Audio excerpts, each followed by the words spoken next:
سلام، شبتون بخیر باشه. بریم با هم ضمایر نامعین رو شروع کنیم. صفحه 89 بیاری. ضمایر نامعین رو خیلی خلاصه و مفید بخوام بهتون بگم میشه مثلا نمیخوایم اشاره کنیم این کسی که کار انجام داده کیه، یا مثلا جایی که رفتیم کجاست، یا مثلا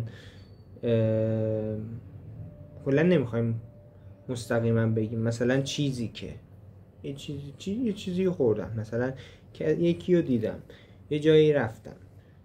اوکی، اینجوریه. پس ضمیر نامعین یعنی این. حالا بریم در صفحه 89 یه سری تعریف کرده، خودتون میتونید مطالعه کنید. مثالش هم که نوشته I saw someone in a garden. من یکی رو تو باغ دیدم، کسی که نامشخصه، پس به این میگن someone ضمیر نامعین هست. حالا دسته‌بندی هاشو داره میگه. خب دسته‌بندی اول اشخاص، دسته‌بندی دوم اشیا، دسته‌بندی سوم مکان ها، دسته‌بندی چهارم کمیت ها. بعد میره دیگه با جزئیات بیشتر شروع میکنه. برای اشخاص آخر صفحه 90 میگه که someone و somebody، این دوتا ضمیر someone رسمی تره و somebody محاوره‌ای تره. پس چی شد؟ someone رسمی تره، somebody محاوره تره. someone is waiting at the door, somebody told me. اوکی. everyone و everybody که برای تمام اشخاص استفاده میشه، مثلا everybody is here، همه اینجان. did everybody have a fun، باز داره به همه اشاره میکنه. no one و nobody نکته داره، نگاه کنید. به من اگر در جملات مثبت استفاده بشه به معنی هر کسه، در جملات منفی استفاده بشه به معنی هیچ کسه. مثالم زده no anyone can apply for the job، هر کس میتونه. پس جمله مثبت بوده شده هر کس. جمله منفیشو نگاه کنید. I didn't talk to anybody، با هیچ کس درباره مشکلم حرف نمیزنم. no one و nobody چی؟ برای بیان عدم حضور یا مشارکت اشخاص، عدم حضور اشخاص. چون خودش نو داره دیگه ما نیازی نیست فعلمون رو منفی کنیم، خود جمله منفی میشه ناخودآگاه. no one was at home، nobody came to the meeting. پس اینجا درست و غلطش رو نگاه کنید. صفحه 92 میگه جمله I didn't see no one there غلطه، I saw no one there درسته. نکته تکمیلی و تفاوت‌های ظریف و اینا میگه someone در مقایسه با anyone محدودتره. someone به معنی کسیه ولی anyone به معنی هر کسه. پس در جریان باشید. نکته خیلی مهم بود. I didn't see anyone، این جمله نادرسته. میریم سراغ اشیا. something یعنی چیزی، everything همه چیز، anything هر چیزی، هیچ چیزی، nothing هیچ چیز. something در جملات مثبت و سوالی که انتظار مثبت داریم. I need something to drink، everything برای همه است، everything is under control. anything در جملات مثبت هر چیزی، در منفی هیچ چیزی، در سوالی به معنی چیزی. I don't have anything to say، nothing تو خود جمله رو منفی میکنه، نیاز به فعل نداریم. nothing matters now. ضمایر نامعین برای مکان ها somewhere، everywhere، anywhere، nowhere. معنیاش هم که نوشته. somewhere در جملات مثبته به معنی جایی. ببخشید. I've seen him somewhere before. everywhere برای کل مکان ها استفاده میشه. we looked everywhere for the keys. anywhere در جملات مثبت هر جا و در منفی هیچ جا استفاده میشه. I can't find my phone anywhere. nowhere هم برای مفهوم منفی میاد و فعلش مثبته. there is nowhere to hide.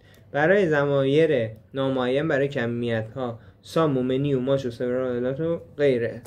some به معنی مقداری، much حالا اینا رو پایین تر دقیق تر گفته. یعنی اگر من بخوام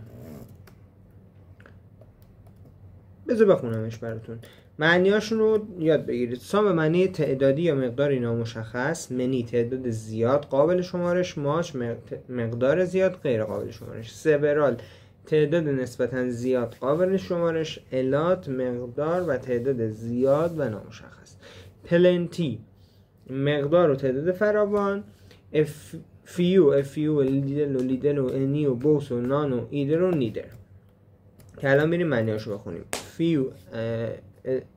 few تعداد کم قابل شمارش، لیدل و لیدل مقدار کم غیر قابل شمارش، any در جملات مثبت هر، در جملات منفی هیچ، both هر دو، none هیچ کدام از یک گروه، either هر کدام، neither هیچ کدام، another یکدیگر. بریم پایین. وان میگه میتوان نقش ضمیر رو برای جایگزین کردن اسم قبلا ذکر شده استفاده کنیم. مثلا I like this jacket might buy one برمیگرده به اون جکته. جزوه رو داشته باشید از روش من توضیح میدم عالی میشه. اونایی که جزوه رو ندارن قطعا متوجه نمیشن.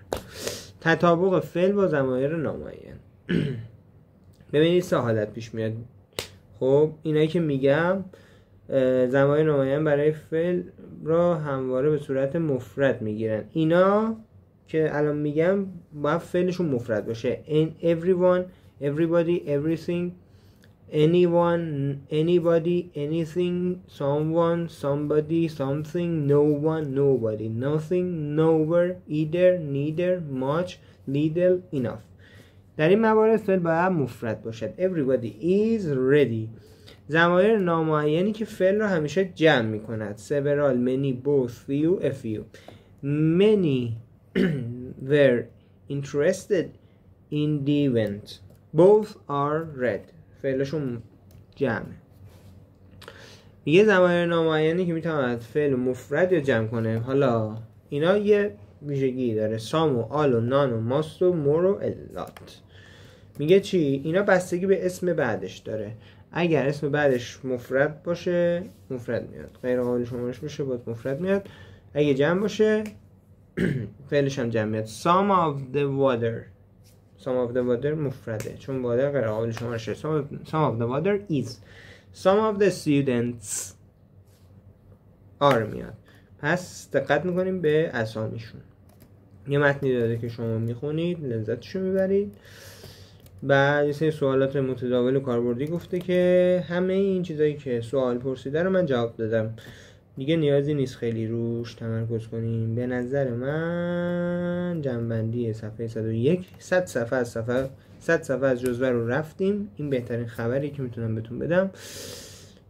و پایان قسمت 7 جلسه بعد راجبه ضمایر تموم شد. میریم سراغ گرامر.